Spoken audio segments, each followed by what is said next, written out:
for Girls' Education by Raphael Fryer and illustrated by Aurelia Fronti.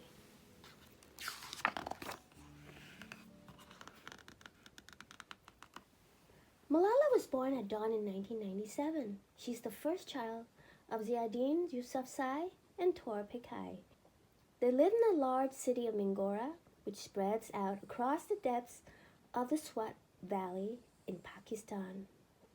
Their home is across the street from a school for girls that Ziauddin founded, the Kushal School. Malala's father is not sorry that his child is a girl, as some new fathers in their country might be. Ziauddin is very fond of his Pashtun people, but he's not fond of some of their traditions. Ziauddin asked friends and family to throw dried fruits, candies, and coins into her cradle, as they would for a boy.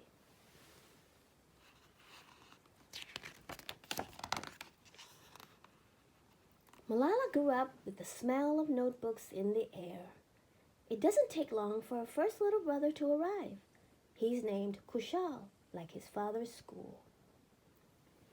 The two children run together into the classrooms after school is over, or play hide and seek with neighbors. They fly kites on the rooftop and try to touch the sky. Malala and Kushal look out at the city toward Mount Aloud, where the snow never melts.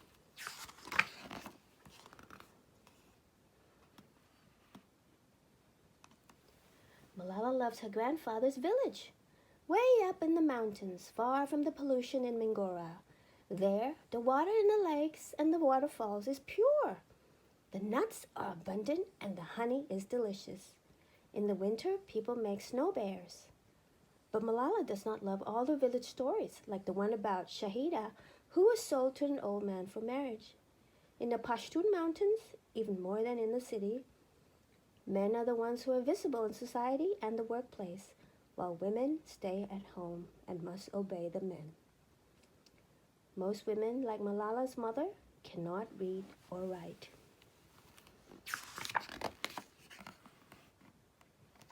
Malala likes to climb up on the roof at home in Mingora so she can listen to the sounds of the city, the chatter of the birds, and the words of her father talking about politics with his friends while they drink cardamom tea. They talk about how the Taliban, a powerful and violent political group, has set another school on fire. Malala's father and his friends hate that the Taliban want students to study strict, very conservative interpretations of the Quran. They call the Taliban an ignorant group and worry that it will cause terrible problems. Ziauddin often shares ideas with his daughter. Malala knows that she's lucky to have thoughtful parents. Her mother loves a Pashto song that goes like this.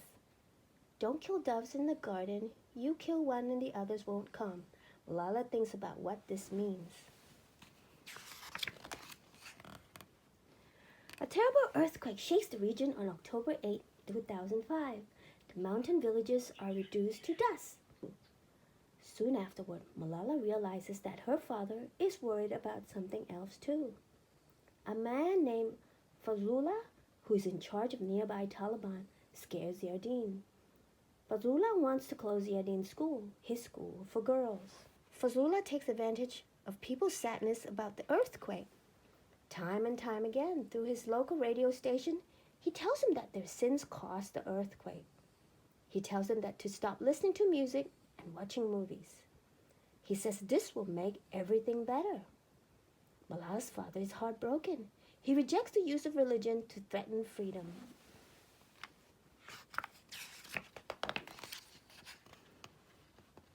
But people worry. What if Fazlullah is telling the truth? Fear settles in the valley.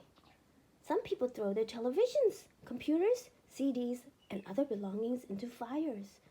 But the Taliban insist that even more needs to be done. People stop dancing. Beauty parlors close. Men stop shaving because the Taliban requires that beards are worn. Women's bodies and faces are covered by burqas, long cloth garments that flow from head to toe. The Taliban is on patrol. Taliban members arrest people who disobey them and whip or kill people if they resist the new rules. Ziauddin is afraid, but he dares to disagree. He allows Malala to speak out against the Taliban in a September 2008 speech covered by newspapers and television stations. There she asked, "How did the Taliban take away my basic right to education?" She's only 11 years old. As 2008 ends, the Taliban announces another ban. Girls no longer have the right to go to school as of January 15, 2009.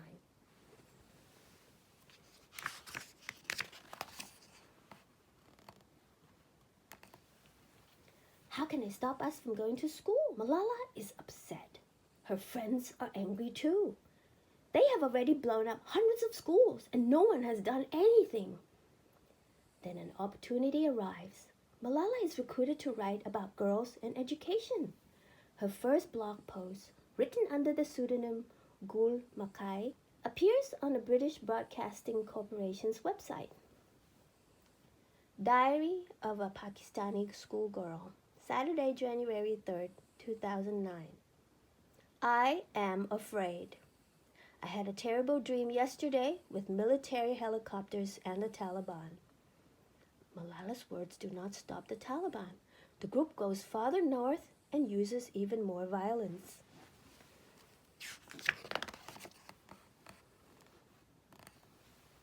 Soon there are peace agreements between the Pakistani government and the Taliban, but the agreements don't work in the end. The Taliban continues to use violence against the people.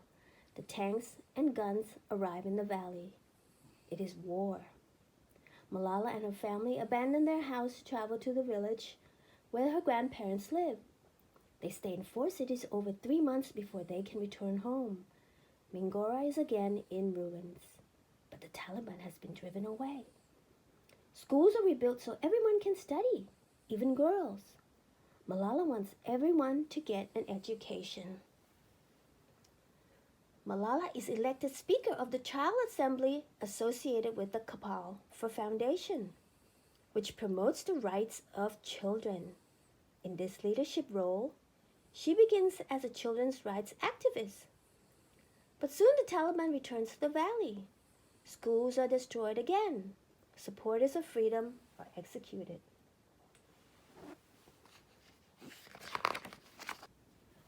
Malala doesn't get discouraged. Although she's not yet 14, she's already an important person in her country. She continues to write her blog and fight for girls' right to an education. Malala is often invited to speak and receive lots of assistance for her campaign. The Pakistani government awards her the first ever National Youth Peace Prize.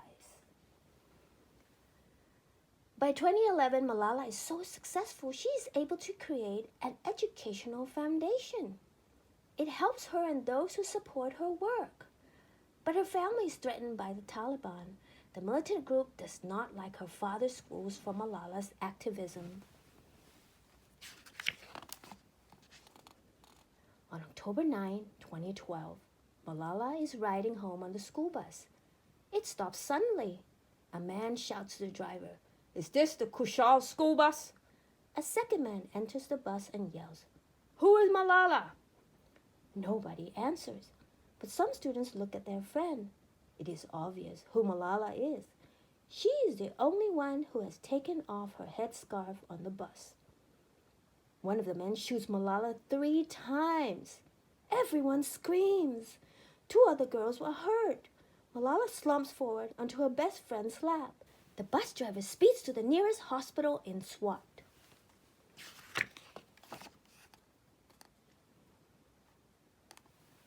The Pakistani president, along with other politicians and famous Muslims, condemns the assassination attempt. The Taliban claims responsibility.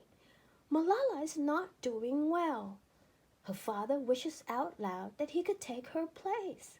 The doctors and the government decide to accept an offer from Malala to be treated at a hospital in Birmingham, England. Malala must go alone because it is too dangerous for her father to leave her mother and brothers alone in Pakistan. She is confused when she awakes in England, but she speaks on the phone to her parents. Finally, her family arrives. letters and gifts are sent from all over the world.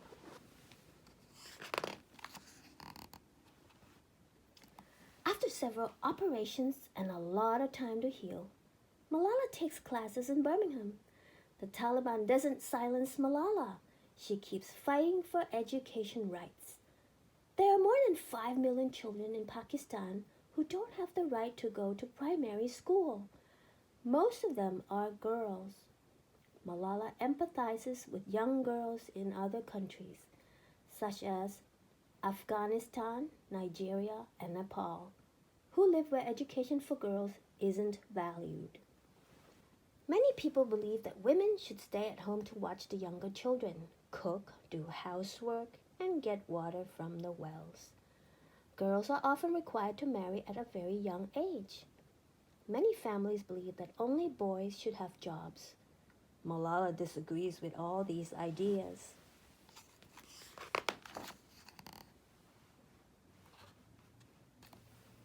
On Malala's 16th birthday, July 12, 2013, hundreds of people from around the world hear her speak at the United Nations in New York City. Malala wears a shawl that belonged to Benazir Bhutto, a Pakistani prime minister who was assassinated. I am here to speak up for the right of education of every child. I want education for the sons and daughters of the Taliban and all the terrorists and extremists. She speaks about Martin Luther King Jr., Nelson Mandela, and Mahatma Gandhi. Poverty, ignorance, injustice, racism, and the deprivation of basic rights are the main problems faced by both men and women. She speaks about women's rights and girls' education. There was a time when women social activists asked men to stand up for their rights, but this time we will do it by ourselves. Malala puts hope in hearts and tears in eyes. One child, one teacher, one pen, and one book can change the world. The next year, Malala receives the Nobel Peace Prize. At 17, she is the youngest person ever to receive the prestigious award.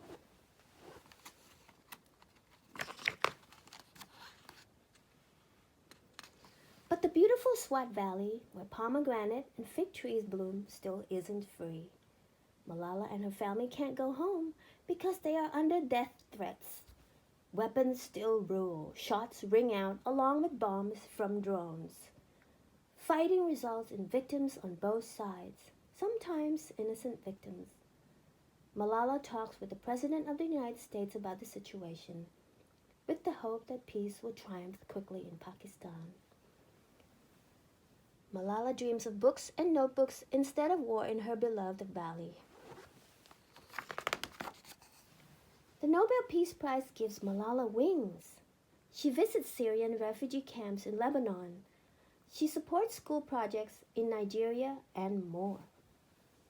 Malala has been known worldwide ever since the United Nations designated July 12, 2013, her 16th birthday, as Malala Day.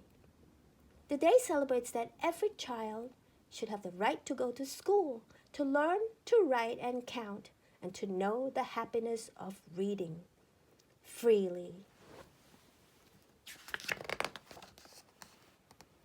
The end. Here's a picture of Malala. Malala Yousafzai. Learning is a universal right. Dear sisters and brothers, we realize the importance of light when we see darkness. We realize the importance of our voice when we are silenced. In the same way, when we were in Swat, the north of Pakistan, we realized the importance of pens and books when we saw the guns. This is what Malala said at the United Nations in New York. I dedicate this award to all those children who are voiceless, whose voices need to be heard. Look, here's a map of Pakistan, and this is where she was born and grew up, Mingora.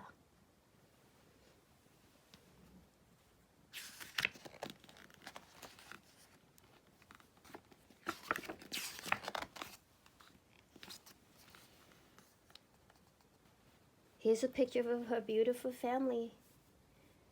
The extremists are afraid of books and pens.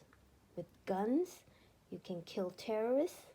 With education, you can kill terrorism. What a wonderful book. The end. Hope you enjoyed this book, and I'll see you in the next one. Bye-bye.